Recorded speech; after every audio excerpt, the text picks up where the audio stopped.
Some viewers may find the following video disturbing. Viewer discretion is advised.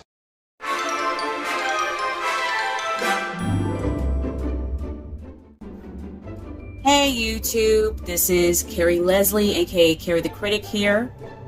And as June is coming to a close and Pride festivities are coming up, whether we realize it or not, we have come a long way from the ways of the world around 50 years ago. Now I'm going to be reviewing and reacting to a clip that was created by Sid Davis Productions. It is called Boys Beware.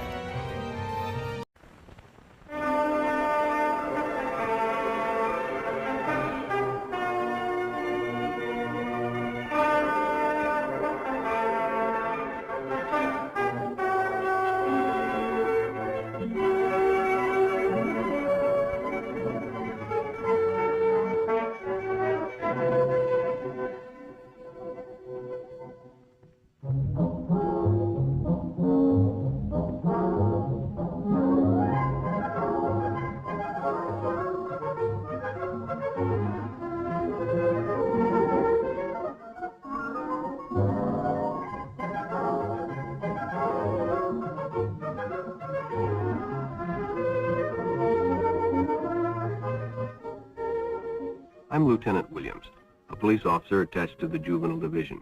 I'm on my way to Monroe Junior High School to talk to a group of young people. That looks innocent enough, doesn't it? Lots of young people hitchhike. Seems like a good way to get from one place to another. But sometimes there are dangers involved that never meet the eye. Let's take the case of Jimmy Barnes.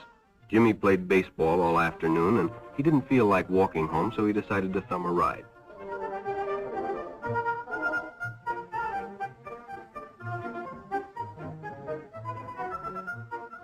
He'd done it 100 times before, and he didn't think anything was unusual when the driver struck up a friendly conversation.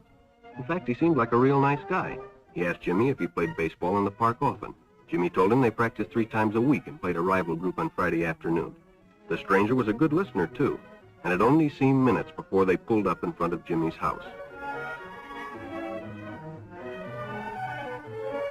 When Jimmy got out, the stranger gave him a friendly pat. Then he told him he'd see him again, as he always drove by the park on his way home.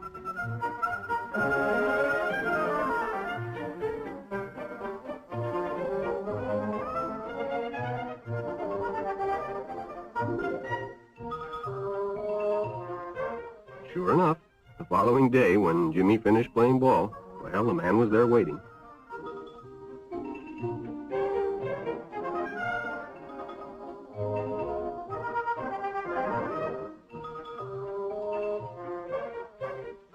They stopped at a drive-in, and the stranger treated him to a Coke. During their conversation, he told several off-color jokes, but Jimmy had heard others before, and, well, it made him feel big to so easily win the confidence of an older person.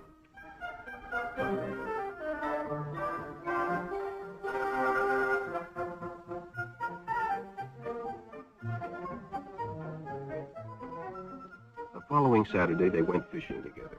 By now, they were using first names. Ralph said it was more friendly.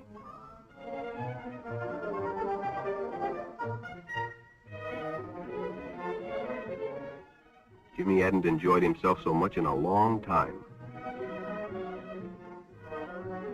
Then during lunch, Ralph showed him some pornographic pictures. Jimmy knew he shouldn't be interested, but, well, he was curious. What Jimmy didn't know was that Ralph was sick. A sickness that was not visible like smallpox, but no less dangerous and contagious. A sickness of the mind. You see, Ralph was a homosexual, a person who demands an intimate relationship with members of their own sex. But by now, Jimmy felt a fondness for Ralph, and they continued to go places together. Ralph was generous and took Jimmy many interesting places and did many nice things for him. He bought presents and even gave him money, but payments were expected in return. You see, Jimmy hadn't recognized Ralph's approach soon enough. When Ralph first asked Jimmy to go fishing alone, he should have discussed it with his parents or teacher. Finally, Jimmy told his parents, and they reported it to the juvenile authorities. Ralph was arrested, and Jimmy was released on probation in the custody of his parents. I should note, I know I'm going to be very judgmental, hence Carrie the Critic as a YouTube name, but I'll try to give this, the ways of the world in the 50s or the early 60s a break, because things were awfully different. Hell, there was a lot of things that are going on that we don't think much of today. I can tell you, homosexuality was considered a mental illness. It was in the DSM until 73. And not to mention, at the same time, so much was going on. Like, for instance, in the Black community, we were segregated and put in different schools for people like us. And then in the state of Missouri, like, say, for instance, I wanted to marry a white man. I could not do that in Missouri. Like, they changed that in 67, so I'm not going to be super judgmental. But getting to the point with this film, first things first, do not hitchhike. Do not pick up random people off the street. On both ends, as either the passenger or driver, you don't know how the other person's like. Anything can happen. And I always avoid trying to hitch a ride. I avoid hitchhiking. Even when someone tries to offer me a ride, there'll be times I decline because I don't feel that's necessary. And I think others need to follow suit. Don't film a ride. Don't hitchhike. Two, with the guy, driving the boy to, get a bite to eat and all that stuff. I know how it feels to want to impress someone older than you, want to be cool and stuff like that. Back growing up in the 90s, I looked up to, any member of Generation X because I thought they were cool. So I kind of understand that. But off-color jokes, I have mixed feelings because sometimes I say crazy things. But if it makes you uncomfortable, just be aware of that. And then another thing that concerned me, does the parents even know of this new older friend of his? Like, he shouldn't be kept a secret. I assume that he thinks he's all innocent, there's nothing wrong, so. Okay, another thing,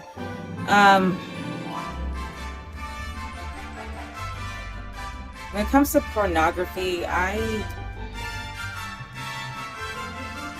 don't know what to say about the pornography. I like to keep my sexual feelings to myself.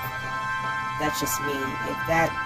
Any thoughts, any fantasies, if I wanted to keep a picture, I keep it all to myself. I don't want to share this information at work. And by the way, sometimes people in my job will bring up sexual stuff at work. I don't, flat out bring it up to any object of my affections over that kind of stuff. Normally I don't, especially if it makes them uncomfortable. That's just how I am. Call me a prude sometimes, but then, like anybody, most of us have sexual desires or feelings. But I believe you should just keep that to yourself. Another thing, and this is what I brought up before. Okay, I don't hate the narrator or Sid Davis for bringing this up as an illness, because, like I said, the ways of the world back in time. And homosexuality was considered a mental illness. The only troubling part, it seems like it's implying that this particular gay man or homosexual, as they're going to keep bringing him up as, is also a child predator. Alright, go on. I must say, Ralph was one hell of a groomer, because that's what he was. He bought Jimmy gifts and money, so... Alright, last one. He bought Jimmy gifts and money to make him feel comfortable enough to go into a motel room with him. Ralph's true desires was to be intimate with Jimmy, regardless of the age. Again, why didn't Jimmy's parents know anything? Well, better late than never. Jimmy's folks found out soon enough to call the police.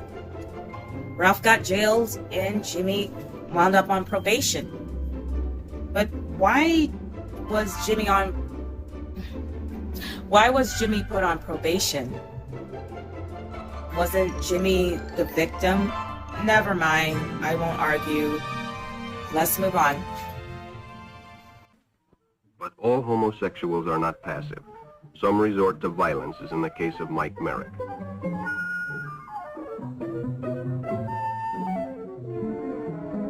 In the heat of competition, no one noticed the man who sat and watched.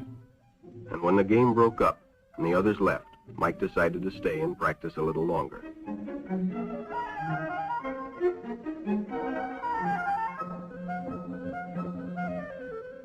The stranger joined him. He was friendly and, well, it was better than playing alone. But after a few shots, Mike realized he had already overstayed his time and suggested he better leave. The stranger told him if he'd like to stay longer, he'd be glad to drive him home when they finished. Sounded great to Mike. Chance to play longer and get a ride home, too.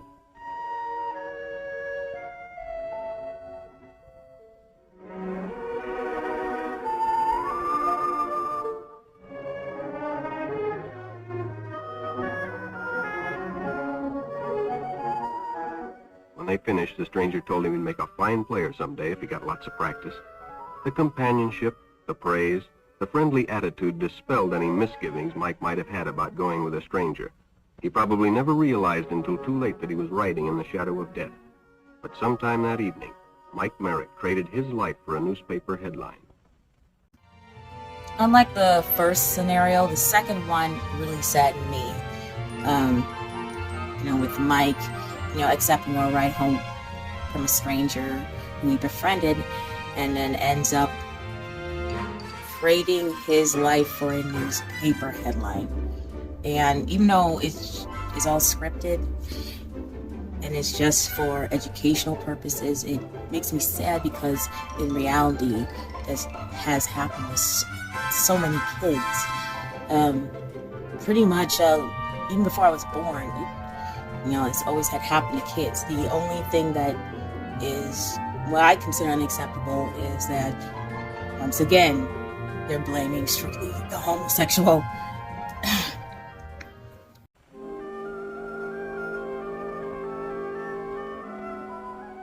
As Denny and Jerry got the papers ready for Jerry's afternoon delivery, they only casually noticed the two boys that raced by in the afternoon traffic, and they didn't pay much attention to the car that drew up shortly afterwards, until the man called them over.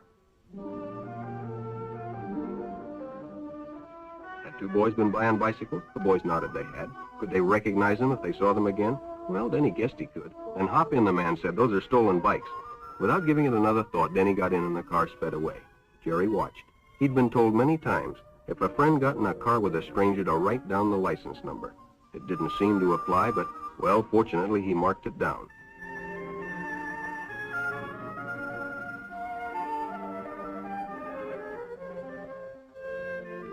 When he delivered a paper to Denny's house, he asked his mother if they'd caught the boys that had stolen the bicycles.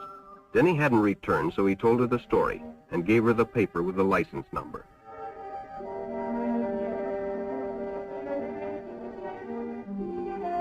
Being a careful parent, she decided to call the police.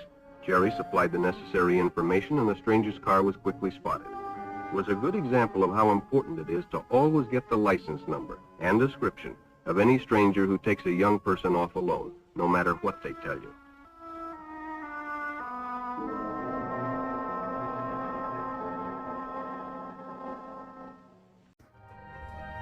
Now, with the third boy being tricked into a stranger's car, having him think that he was talking to a cop over stolen bikes, good thing the other friend didn't bother to follow suit, and he wrote down the license plate number. Is always a good thing.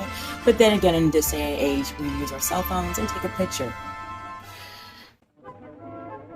Public restrooms can often be a hangout for the homosexual. Bobby and his friends hadn't noticed the man who had been in the restroom when they changed, and as it was late, he suggested they take the shortcut under the pier, but the others preferred to take the more traveled way home.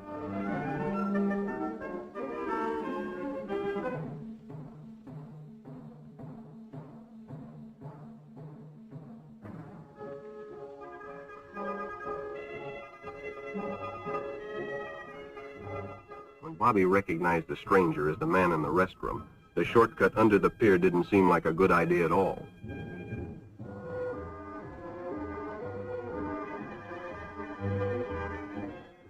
After all, it's more fun to stay with your friends anyway. Bobby had made a wise decision. It may have saved his life.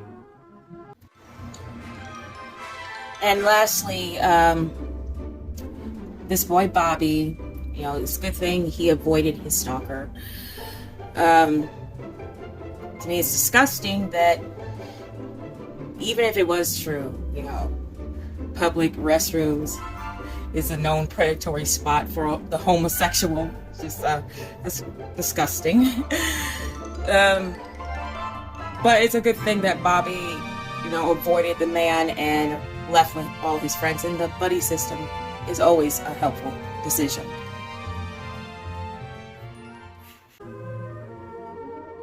The decision is always yours, and your whole future may depend on making the right one. So no matter where you meet a stranger, be careful if they are too friendly, if they try to win your confidence too quickly, and if they become overly personal. One never knows when the homosexual is about. He may appear normal, and it may be too late when you discover he is mentally ill. So keep with your group, and don't go off alone with strangers unless you have the permission of your parent or teacher.